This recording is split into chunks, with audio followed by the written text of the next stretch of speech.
Hey guys, welcome back. Today we're going to do Justice issue number 1 by Alex Ross, Jim Krueger, and Doug Braithwaite, covered by Alex Ross. Big fan of Alex Ross. I got a couple of hardcovers, inclusive the Justice series, collected in a hardcover with slipcase. But I also have now the floppies because I'm doing this for review, so and I like showcase a little bit more Alex Ross stuff. Also, I also got this very oversized GLA Justice, Liberty and Justice. I don't know how you can call it, but you can see how big it is, right?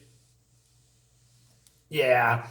Um, and it's pretty impossible for me to review it with this kind of format. But maybe I'm going to showcase it a little bit here pretty soon, right? Because it's awesome. Anyway, without further ado, let's dive in. It's been a while since I have read the Justice complete package, so I cannot remember anything much anymore. So we just start from the beginning and see where this is going. So we see a rocket, Tokyo, I guess, or China, Arab country, England, New York, America, and there is a narrative, about a lot of stuff, including the GSA being seen as gods and all that stuff. You heard it before, but we're going into that a little bit later. So the narrative is more like speaking about what's to come and what is, and what I mean with that, I'm going to show you. So nuclear explosions or just giant explosions, people dying left and right. Superman comes here to save the day as he always does, and Lois says, "Superman, where you come from?" Krypton, but you know that, Lois. You did the interview. What happened? I was in my apartment and heard the explosion. Um, so I'm not sure why Superman was a little bit, I don't know, say, well, I'm coming from Krypton while everything is exploding here a little bit left and right. Maybe he wants to, I don't know. I'm not sure what the whole meaning was. I mean, he could say, I don't know, saved a couple of people from a falling plane or something. But that's besides the point, because he is leaving Lois here because he needs to save the day. So this guy is in trouble, but then he comes too late and he says, "But I'm never too late." No, this can't be. Lois, are you? The building's falling apart, and he cannot hear Lois her heartbeat anymore. She's dead. Wow. Also, Alex Ross always draws Superman with a giant Superman logo. He always does that.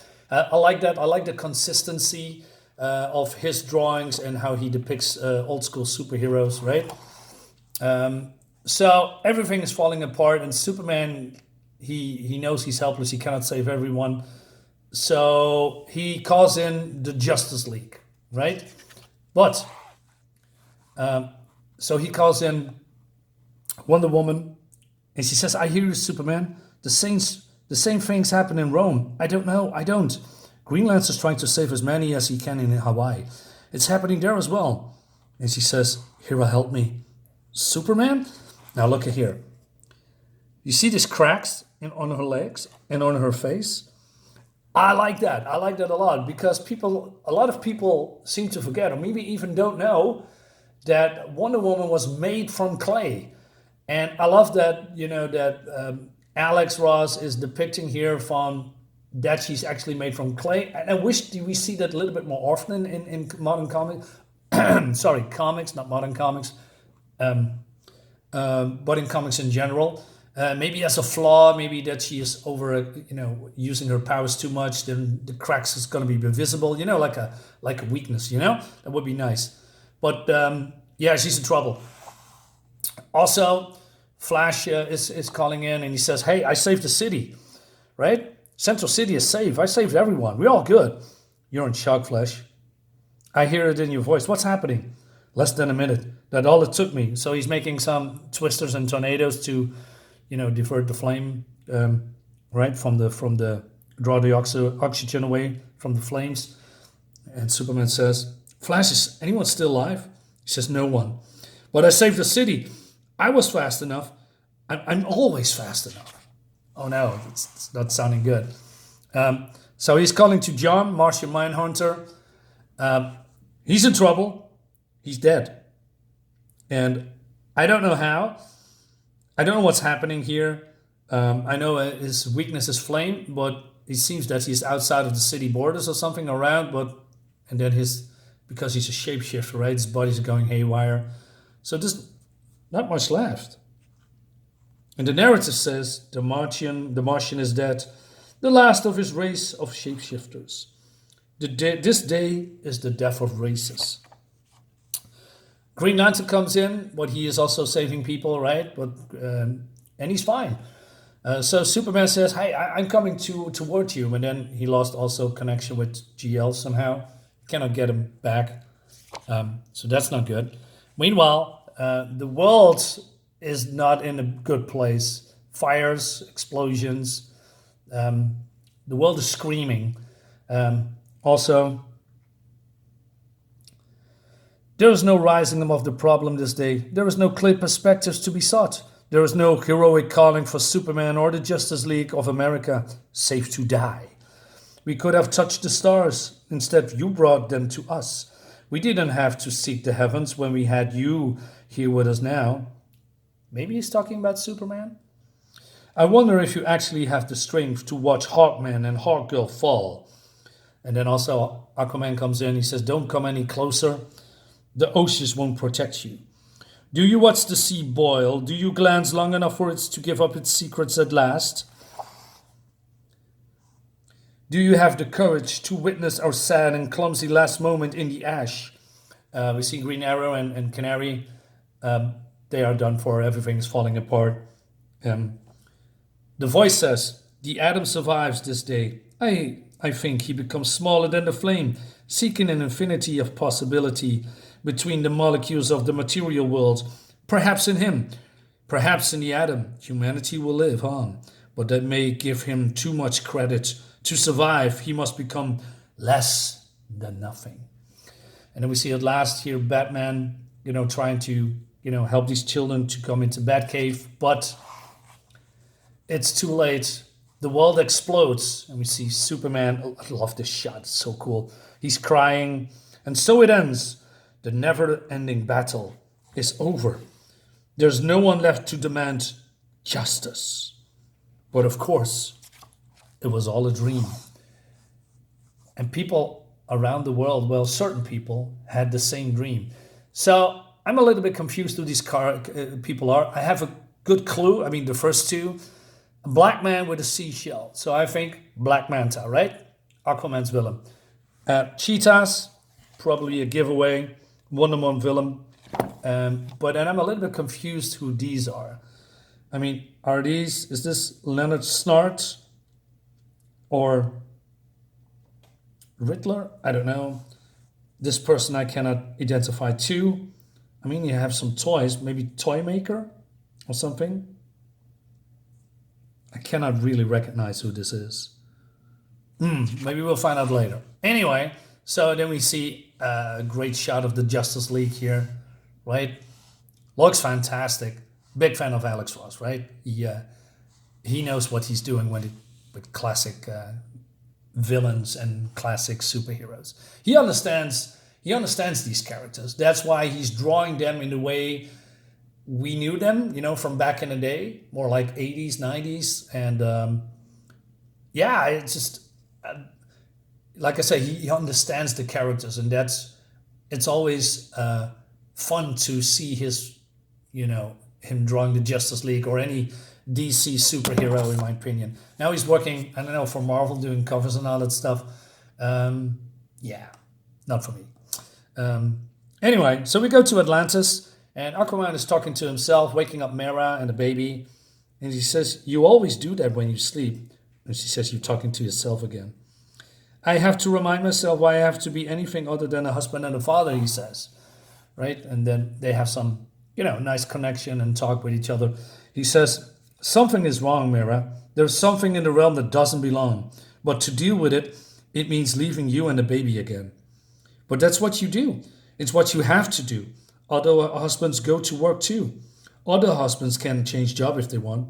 Have you seen my belt? Here, I can fill your belt and hold your son at the same time, she says. But then she says, Arthur, there's a shark here for you. Make that sharks. By the way, your belt's hanging above the bed. Thanks, Zoe. Having a little bit of fun with the baby, right?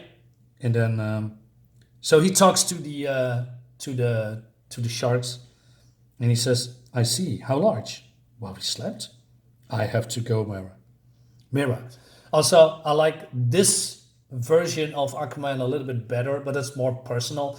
I know fan favorite is the Aquaman with the beard, right? Because it makes him more, I don't know, different, rugged, more like a king. I get that, but also, I come from the era when he was clean shaven, short hair.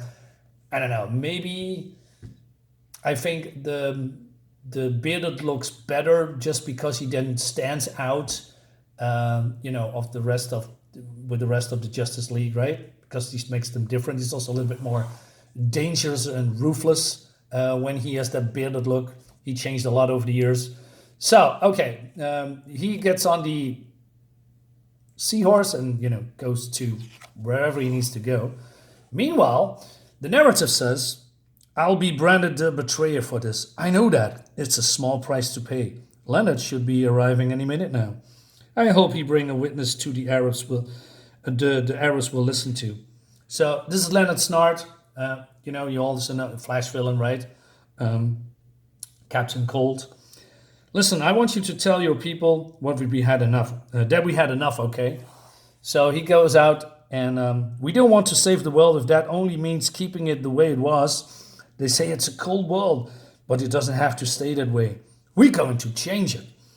Tell everyone if they don't believe you, show them what I did here. Now maybe now I'll be able to get a decent night's sleep, he says. Not sure why he's making an iceberg in the Sahara, right? Seems a little bit weird, but maybe we will find out later in other books. Meanwhile, in the depth of the ocean, we see a dome, a black dome. Even sea creatures are staying away from it. Even the sharks that came with Aquaman staying away from it, right? I wonder, when at last he sees it, how Aquaman will feel. His thoughts command the creatures from which all life came. His ideas can affect the waves, the shape of the shore, and the positions of the continents. Yet, in this moment, not even the sharks will follow him. Are you beginning to sense it, Aquaman? Are you starting to see what you and all your kind have not dared to consider? It's all become too big for you. You're in over your head. Looks so cool. So then he gets attacked by Black Manta, right? And he sees Manta. Did you do this? I know what you're feeling. It's a relief. It's only a supervillain with a silly name. Only man-made weapons. It's only gravity-held ambition that targets you now. We are all so predictable. So he grabs Manta. He says, you need to explain this, Manta. I told you before, you are not welcome in this or any realm under my protection. Soon my name will be revered. My people will call me king. On the day humanity needed you most, on the day humanity needed you most, you weren't there, but I will be. And he says, what are you talking about? They're all dead, and you did nothing about it. I've always been there, on the surface or the sea, right? You deserve to die, you liar. You deserve to burn the way my people did. You should beg me to kill you now. But then somehow he then controls, or someone else is controlling the sharks, and the sharks is holding Aquaman, right? And he said, what's going on? How are you doing this? You don't deserve an explanation. It's too late for that. It's too late for you. If you struggle, you only bleed. And then Aquaman can do nothing. He's stuck. I'm not required to deliver you with hands and feet. And then he's being overwhelmed by the sharks.